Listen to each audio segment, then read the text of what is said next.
ছোটোর থেকে বড় সবার পছন্দের একটা ইভিনিং স্ন্যাক্সের রেসিপি নিয়ে আজকে চলে আসলাম।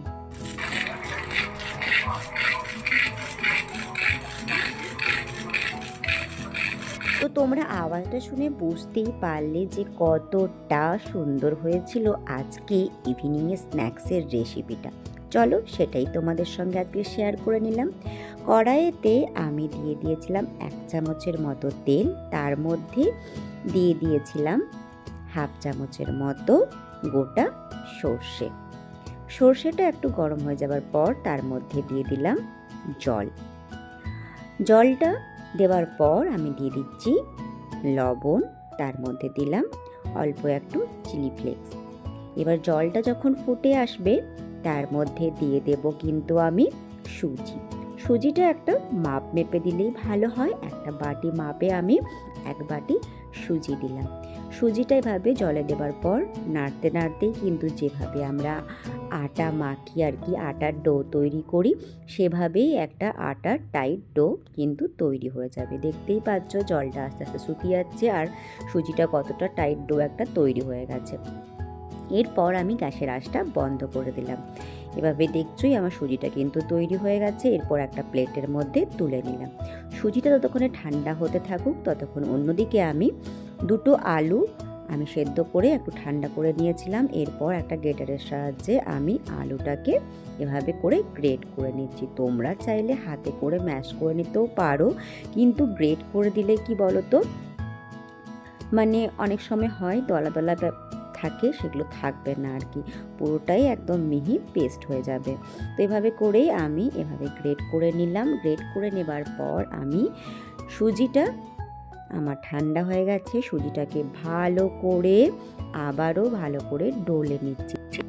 সুজিটা ভালো করে মেখে নেবার পর আমি এর মধ্যে মিশিয়ে দিচ্ছি গ্রেট করা আলু। যে বাটি মেপে আমি সুজি নিয়েছিলাম সেই বাটি মেপেই কিন্তু আমি আলুটা মেশালাম। এই মেজারমেন্টটা কিন্তু একটু মনে রাখলে সুজির কাটলেটটা খুব ভালো তৈরি হবে। যদি আলুর পরিমাণটা বেশি হয়ে যায় কাটলেটটা কিন্তু ভালো তৈরি হবে না। তো সেজন্য দুটোর পরিমাণ যেন সমান থাকে। তো এভাবে করে মেখে নেবার পর আমি এর মধ্যে মিশিয়ে দিচ্ছি কুচিয়ে রাখা পেঁয়াজ আর কুচিয়ে রাখা কাঁচা লঙ্কা, কুচিয়ে রাখা ধনেপাতা। তোমরা চাইলে কিন্তু গ্রেট করা গাজরও দিতে পারো, মটরশুঁটিও দিতে পারো একটু বয়েল করে নিয়ে।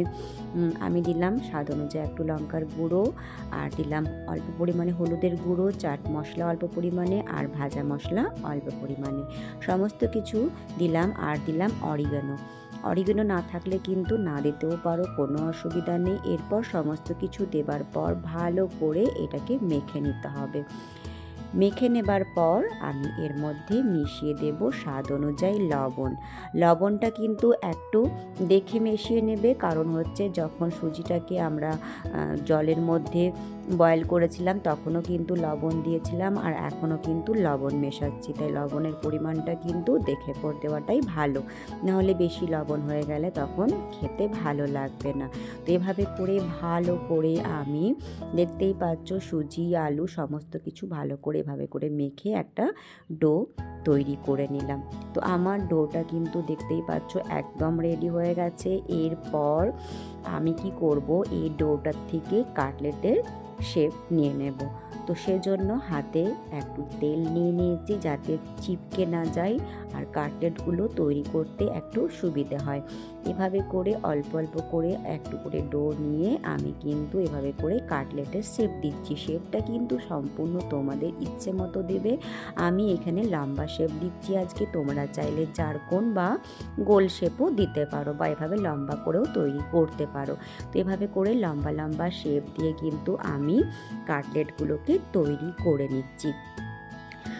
তো নমস্কার বন্ধুরা, তোমাদের গোপিকা চ্যানেলে সবাইকে ওয়েলকাম। সবাই কেমন আছো বলো? আশা করি তোমরা সবাই খুব ভালো আছো, আর তোমাদের ভালোবাসাতে আমিও খুব ভালো আছি।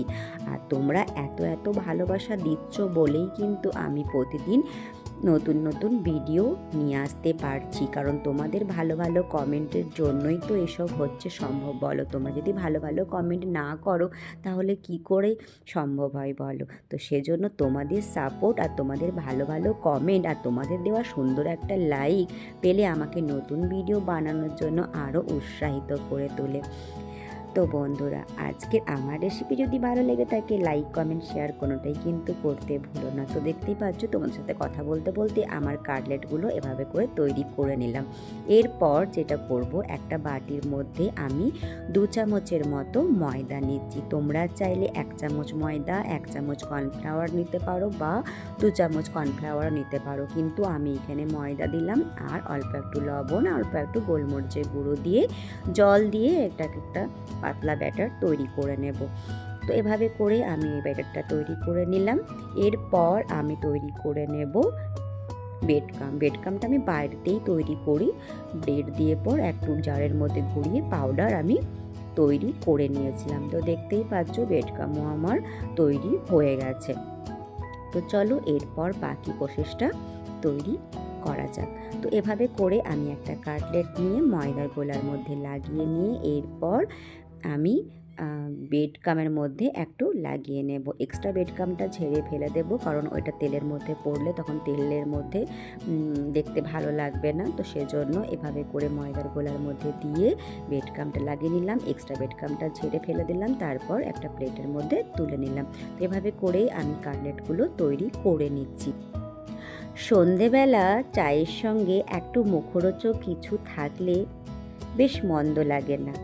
বাজারে চপ সিঙ্গারা মোমো চাউমিন রোজ খাওয়া মোটেও স্বাস্থ্যকর একদমই না। ঘরেই কিছু স্ন্যাক্স বানিয়ে রাখলে চায়ের সঙ্গে খাওয়া যেতেই পারে।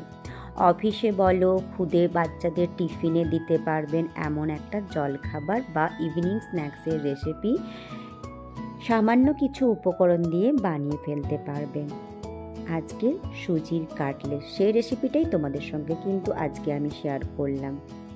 নতুন বন্ধুদের কাছে কিন্তু অনুরোধ রইল আমার ভিডিও যদি তোমাদের ভালো লেগে থাকে আজকের, তাহলে কিন্তু অবশ্যই লাইক কমেন্ট শেয়ার করতে কিন্তু একদমই ভুলো না, কারণ তোমাদের ভালো ভালো কমেন্টের অপেক্ষায় আমি সব সময়ই থাকি। তো এভাবে করে আমার কাটলেটগুলো তৈরি করা হয়ে গেছিলো, তেলও বসিয়ে দিয়েছি, তেলটা আমার গরম হয়ে গেছে। এরপর আমি এক একটা করে কাটলেট দিয়ে এভাবে করে ভেজে নেব। তেলটা প্রথমে হাই হিটে তেলটাকে গরম করে নেবার পর গ্যাসের আঁচটা কিন্তু আমি মিডিয়াম করেই কাটলেটগুলো এভাবে ভাজছি। যখন একটা সাইড একটু ভাজা ভাজা হয়ে যাবে তারপরেই কিন্তু উল্টে নেবে, না হলে কিন্তু আগের থেকে উল্টে নিলে কাঁচা অবস্থায় থাকলে ভেঙে যাবার ভয় থাকবে। এভাবে কাটলেটগুলো দেবার পর উপর থেকে আমি তেল ছড়িয়ে দিয়েছিলাম, এতে কাটলেটগুলো খুব তাড়াতাড়ি ভাজা হয়ে যায়। তো দেখতেই পাচ্ছ আমার কাটলেটগুলো কিন্তু ভাজা হয়ে যাচ্ছে, রঙটা কিন্তু অসাধারণ এসছে। আর আমি কিন্তু আজকে কাটলেটগুলো ফ্রাই করছি সাদা তেল দিয়ে। তো সাদা তেলটা দেওয়ার পর ভালো করে গরম হয়ে যাবার পর কাটলেটগুলো দিয়ে এভাবে ভেজে নিলাম। তো দেখতেই পাচ্ছ কাটলেটগুলো কত সুন্দর কালার এসছে, গোল্ডেন কালার। তো এভাবে করে কাটলেটগুলো আমি তুলে নিলাম একটা কিচেন ন্যাপকিনের উপর। তারপর বাকি কাটলেটগুলো এভাবে করে আমি ফ্রাই করে নিচ্ছি। আর এই স্ন্যাক্সের রেসিপিটা কিন্তু খেতে খুব ভালো লাগে, ছোট থেকে বাচ্চা কিন্তু সবাই পছন্দ করবে। তোমাদের কাছে অনুরোধ রইল কিন্তু অবশ্যই বাড়িতে একবার ট্রাই করে দেখো, অবশ্যই ভীষণ ভালো লাগবে। আর এই স্ন্যাক্সের রেসিপিটা বানানোর জন্য এক্সট্রা বাইরে থেকে কিছু কিনে আনতে হবে সেরকম কিছু না, বাড়িতে সামান্য জিনিস দিয়েই তৈরি করা যেতে পারে। কারণ সুজি আলু এগুলো তো সবসময় বাড়িতে সবার বাড়িতেই থাকে, আর এখন শীতকালে তো সবজির কোনো অভাব নেই কারোর বাড়িতেই, সব সময় সমস্ত সবজি পাওয়া যায়, তাই চটজলদি কিন্তু এটা অবশ্যই বানিয়ে নেওয়া যাবে আর খেতেও কিন্তু অসাধারণ হয়। তো এভাবে করেই আমি কিন্তু সমস্ত কাটলেটগুলো দেখতেই পাচ্ছ ফ্রাই করে নিলাম। এরপর একটা প্লেটের মধ্যে সার্ভ করে নেব। আমি আজকে এটাকে সার্ভ করছি টমেটো সসের সাথে। তো বন্ধুরা, আজকের আমার এই ইভিনিং স্ন্যাক্সের রেসিপি বলো কেমন তোমাদের লাগলো। এটা কিন্তু বাচ্চাদের টিফিনে বলো অফিসের টিফিনে বলো অবশ্যই কিন্তু দেওয়া যেতে পারে, আর খুবই সুন্দর একটা খাবার। খেতে মজাদার একটা স্ন্যাক্সের রেসিপি। ছোটোর থেকে বড় কিন্তু সবাই পছন্দ করবে, যাকে খাওয়াবে সেও কিন্তু সুনাম করবে। তো তোমরা কিন্তু অবশ্যই বাড়িতে বানিয়ে দেখো, ভালো লাগবে। আর ভালো লাগলে লাইক, কমেন্ট, শেয়ার করতে একদমই ভুলো না। আর সবাই ভালো থেকো, সুস্থ থেকো, আর এভাবেই আমাকে সাপোর্ট করতে থেকো। তো দেখতেই পাচ্ছ কতটা মজাদার হয়েছে, তোমাদেরকে আমি আওয়াজও শুনিয়ে দিলাম কতটা মজাদার হয়েছে। তো চলো বন্ধুরা, ভিডিওটা আমি আজ এইখানেই শেষ করছি। প্রথম থেকে শেষ পর্যন্ত আমার সাথে থাকার জন্য তোমাদের অনেক অনেক ভালোবাসা।